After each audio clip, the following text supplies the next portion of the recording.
Hello guys, আমি মাজুলী গৈ আছো। এইফালে দীপক আৰু তুলন্দা এইফালে আমি তিনজন গৈ আছো। ঘূৰিম আৰু মাজুলী। বৰষুণ দি আছে, কি কৰো? বেছিকে বৰষুণ দিলে আৰু ঘূৰা নহব, গুচি আহিম বাপচ। চাই থাকিব। মোৰ অন্য এটি ভিডিঅ'লৈ আপোনালোকক স্বাগতম জনাইছো। বহুত দিনৰ পৰা ভাবি আছিলো যে মাজুলী যাম, কিন্তু যাবহে পৰা নাছিলো।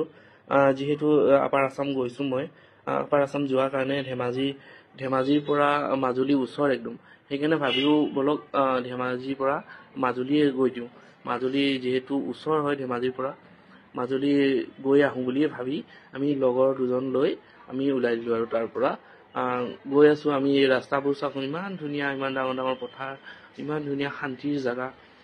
এনেকুৱা জেগা মই আগতে দেখাই নাছিলো। আমাৰ ফালে আছে বাৰু, হ'লেও এনেকুৱা আহল বহল জেগা নাই। গৈ গৈ অৱশেষত আমি পাবলৈ হলো আৰু মাজুলী সোমালো। সোমাই কিনে ইয়াতে আমি গেটখন দেখিলো। চাওকচোন, এইখন গেট আউনীআটী সত্ৰ। এইখন গেট আমি ইয়াতে সোমাই দিলো। সোমাই গৈ ধুনীয়াকৈ আমি ভৰি হাত ধুই ভিতৰলৈ প্ৰৱেশ কৰিম বুলি ভাবিছো।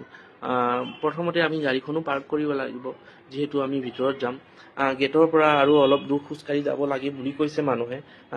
সেইবুলি আমি ধুনীয়াকৈ কাৰখন পাৰ্ক কৰিম বুলি ভাবি জেগা চাইছো। জেগা চাই আমি এইকণতে আমি খালী ঠাইকণতে আমি গাড়ীখন পাৰ্ক কৰিম বুলি সিদ্ধান্ত ললো। অৱশেষত আমি গাড়ীখনো পাৰ্ক কৰিলো। চাওকচোন, বাছ লৈও বহুত দূৰ দূৰৰ পৰা মানুহ আহিছে। বহুতে ইয়াত আহিছে, বিশেষকৈ আপাৰ আছামৰ মানুহখিনিতো প্ৰায় আহিছেই কিজানি। নিশ্চয় আহিছে। কমেণ্ট কৰি জনাবচোন কোন কোন আহিছে। আমি গাড়ীখন পাৰ্ক কৰিবলৈ ধুনীয়াকে জেগা এডোখৰ বিচাৰি ললো। গাড়ী য'তে ত'তে পাৰ্ক কৰিব নোৱাৰি যে, সেইকাৰণে আৰু ধুনীয়াকৈ আমি ওচৰতে মানুহ এজনক সুধি ললো। সুধি লৈ ধুনীয়াকে এইডোখৰতে গাড়ী পাৰ্ক কৰিলো। গাড়ী পাৰ্ক কৰি আহি আমি ধুনীয়াকৈ হাত ভৰি ধুই একদম ফ্ৰেছ হৈ ললো। ফ্ৰেছ হৈ কিনে আমি ধুনীয়াকে প্ৰৱেশ কৰিছো আৰু আউনীআটী সত্ৰৰ পিছত। তাৰপিছত লগৰটোক ক'লো যে মোবাইলটো ধৰা, মই আগে আগে যাম। পিছে লগৰজনক মই ভাবিলো কি কেমেৰাটো দি দিয়াই ভাল, মই আগে আগে যাম, ই পিছে পিছে কেমেৰা কৰি যাব। বিশেষকৈ ইমান দিনৰ মূৰত অহা জেগাত কেমেৰা কৰিব লাগিব নহয় জানো। সেইকাৰণে মই ভাবিলো কি কেমেৰাটো দি দিয়াই ভাল। কেমেৰাটো মই দি দিলো। মই চাওক, মই আগে আগে গৈ আছো, পিছে পিছে কেমেৰা কৰি গৈ আছে। ইমান ধুনীয়া সুন্দৰ ঠাই, সেইকাৰণে কেমেৰা নকৰি মানে থাকিবই নোৱাৰিলো। আৰু সেইকাৰণে কেমেৰাটো ধুনীয়াকে ভিডিঅ' এটাও বনাই দিম, আপোনালোককো দেখাম বুলি ভাবিলো। যিহেতু আপোনালোকে ভিডিঅ' বিচাৰি থাকে ফেচবুকত, যিহেতু আমি ক্ৰিয়েটৰ হয়, ফেচবুকত ভিডিঅ' দিবই লাগে। সেইকাৰণে ভাবিলো কি ভিডিঅ' বনোৱাটোও বেষ্ট। আজিকালি আৰু যিকোনো ক্ৰিয়েটৰে ক'ৰবাত গ'লে ভিডিঅ' কেমেৰাই উলিয়ায়। সেইটো আৰু নৰ্মেল হৈ পৰিছে। ভিডিঅ' ফটো মাৰা, ভিডিঅ' কৰা, এইটো একেবাৰে নৰ্মেল হৈ পৰিছে। চবতে তুমি য'তে যাবা তাতে তুমি দেখিবাই যে ফটো ভিডিঅ' কৰা মানুহ দেখিবাই, পাবাই। সেইকাৰণে আমিও কৰিলো আৰু ভিডিঅ'টো আপোনালোকক আগবঢ়াম বুলি। ইফালে চাওক, আমি আহিলো ভিতৰত। প্ৰায় 100 মিটাৰ মান খোজকাঢ়ি আহিলো আমি ভিতৰত। আহি চালো যে ইমান ধুনীয়া শান্তিৰ পৰিৱেশ। চাওকচোন, ইমান ধুনীয়া জেগা, ইমান শান্তিৰ ঠাই। এইখন চাওক, শ্ৰী শ্ৰী আউনীআটী সত্ৰ। এইফালে আছে চাওকচোন, আৰু কি এইফালে আকৌ দুটা ঢোল নে কি কয়, খোল নে ঢোল, আপোনালোকে জনাবচোন কি হয়। মই কিন্তু ভালদৰে নাজানো দেই, প্ৰথম আহিছো যে দেখিছো। আৰু ইমান ডাঙৰ ঢোল নে খোল মই কেতিয়াও দেখাই নাছিলো। আপোনালোকে জনাবচোন কিনো হয় এইটো, ঢোল কয় নে খোল কয়, আপোনালোকে জনাবচোন কমেণ্ট কৰি। ৰবা, ওচৰৰ পৰা দেখাই দি আছো তোমালোকক। তোমালোকে নিশ্চয় গম পাবা ঢোল নে খোল। কমেণ্ট কৰি মোক জনাই দিবাচোন। মই কিন্তু নাজানো দেই কি হয় বস্তুটো। মই কিন্তু এনেই ঢোল বুলিয়ে ভাবিছো। ওচৰত যাই তোমালোকক দেখাই আছো ৰবা। কেমেৰা কৰি কিনে ওচৰৰ পৰা দেখিলে আৰু ডাঙৰকৈ দেখা পাম। এইটো চাওকচোন, ইমান যে ডাঙৰ। ফাৰ্ষ্ট টাইম দেখিলো মই, আগতে কিন্তু দেখা নাছিলো ইমান। বহুত পুৰণা হয় বোলে, বহুত আগৰ যুগৰ মানে সেইটো। খোল নে ঢোল নাজানো আৰু। আকৌ বাৰে বাৰে কৈ আছো, কিন্তু বেয়া নাপাব আপোনালোকে। এইফালে চাওকচোন, আমি ইমান ধুনীয়া একদম ভিতৰখনো। এই ওচৰতে মেকুৰী এটা ওলাই আহিছে গেটখনৰ পৰা। আমি ভিতৰত সোমাম। ইয়াতে আমাৰ ককা দুজনো বহি আছে। ককা দুজনক আমি সুধিলো ভিতৰত যাব পাৰিম নে নাই। সিহঁতে ক'লে কি যাব পাৰিব। এইফালে আকৌ মিউজিয়ামখনো আছে।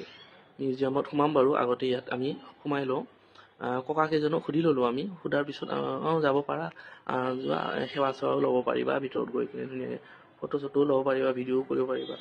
আমি সেই বুলি নহয় যে আমি বিনা পাৰ্মিশ্যনত ভিডিঅ' কৰিছো। আমি কিন্তু আগতে সুধি লৈছো কিন্তু ভিডিঅ' ফটো ল'ব পাৰিম নে নাই ভিতৰত বুলি। চাওকচোন ভিতৰখন যে ইমান ধুনীয়া, ইমান শান্তিৰ ঠাই। এনেকুৱা শান্তিৰ ঠাইত আহিলে মনটো একদম বহুত ভাল লাগে। আপোনালোকে নিশ্চয় আহিব, যিসকলে এতিয়াও মাজুলী অহা নাই, আউনীআটী সত্ৰত গৈ পোৱা নাই, নিশ্চয় যাব। বহুত শান্তিৰ ঠাই, মনটো বহুত ভাল লাগে, আপোনালোকে যাব নিশ্চয়।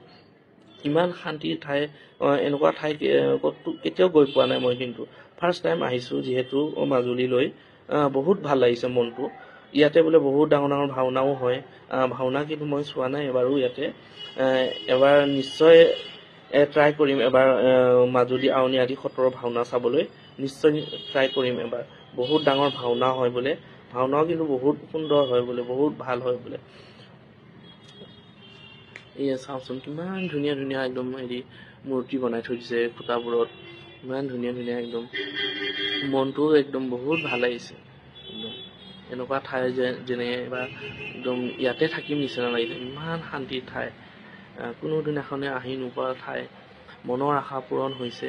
এইবোৰ চাওকচোন, ইমান ধুনীয়া ধুনীয়া চিনাৰী, ইমান ধুনীয়া ধুনীয়া ফটো, এই আগৰ যুগৰ একদম। ইমান যে ভাল লাগিছে নহয় মনটো, মানে আপোনালোক মই বুজাব পৰা নাই, কেনেকৈ বুজাম। ইমান ধুনীয়া ঠাই যে আমাৰ অসমতো, মাজুলীতো যে এনেকুৱা ঠাই আছে মই কোনো দিনাখনে ভবা নাছিলোঁ। আৰু বহুত আছে কিন্তু আমাৰ অসমখনত চাবলগীয়া জেগা, কিন্তু আমি নাজানো। ঘৰৰ পৰা বেছি ওলোৱা নহয়, বাহিৰত যোৱা হয় কিন্তু ঘৰৰ পৰা, কিন্তু অসমখন আমি ভালদৰে ঘূৰাই নাই। অসমত ইমান ধুনীয়া ধুনীয়া ঠাই আছে, আমি সেইটো নাজানো। বহুতে হয়তো জানে, কিছুমানে নাজানে বাৰু, ময়ে জনা নাছিলোঁ বিশেষকৈ। আমি ভিতৰত আহি ইয়াতে আমাৰ ককাক সুধিলোঁ যে আমি সেৱা ল'ম বুলি। ক'লে কি লোৱা লোৱা। মোৰ মানি বেগৰ পৰা পইচা এটা উলিয়াই ধুনীয়াকৈ গুৰু মাননি হিচাপে দি সেৱা এটা ল'লোঁ, আৰু লগৰজনীও সেৱা ল'ব ধৰিছে। আমি সেৱাটো ল'লোঁ, সেৱাটো লৈ যে ইমান শান্তি লাগিলে। মনৰ যি ভাবি গৈছোঁ সেইটো আমি মনে মনে কৈছোঁ সেৱা লোৱাত। কি হ'ব কি নহয়, ঘৰৰ সম্পূৰ্ণ যাতে ঠিকে থাকে, ঘৰৰ পৰিৱেশ যাতে ঠিকে থাকে, কাৰো যাতে বেমাৰ আজাৰ নহয়, সেই বুলি সেৱা এটা ল'লোঁ। সেৱা এটা লৈ ককাক সুধিলোঁ যে ভিতৰখন আমি ভিডিঅ' ল'ব পাৰিমনে বুলি। ল'ব পাৰিবা বুলি কৈছে, একো নাই। তাৰপিছত সেইকাৰণে আমি ভিডিঅ'টো কৰিলোঁ। মানে আপোনালোকে নক'ব যে মন্দিৰৰ ভিতৰৰ থাপনাখনত কিয় ভিডিঅ' কৰিছা বুলি। আমি পাৰ্মিশ্যন লৈহে কিন্তু ভিডিঅ'বোৰ কৰিছোঁ, আমি বিনা পাৰ্মিশ্যন নকৰোঁ, আগতেই আমি সুধি লৈছোঁ। ভিডিঅ'টো আজি বহুত দীঘল হৈ গৈছে, সেইকাৰণে ভিডিঅ'টো আমি ইমানতে শেষ কৰিব লাগিব। ইয়াৰ পৰা আৰু নেক্সট ব্লগ দেখুৱাম আমি 2-3 দিনৰ ভিতৰত। ভিডিঅ'টো ইমানে। থেংক ইউ ছ' মাছ চোৱাৰ বাবে।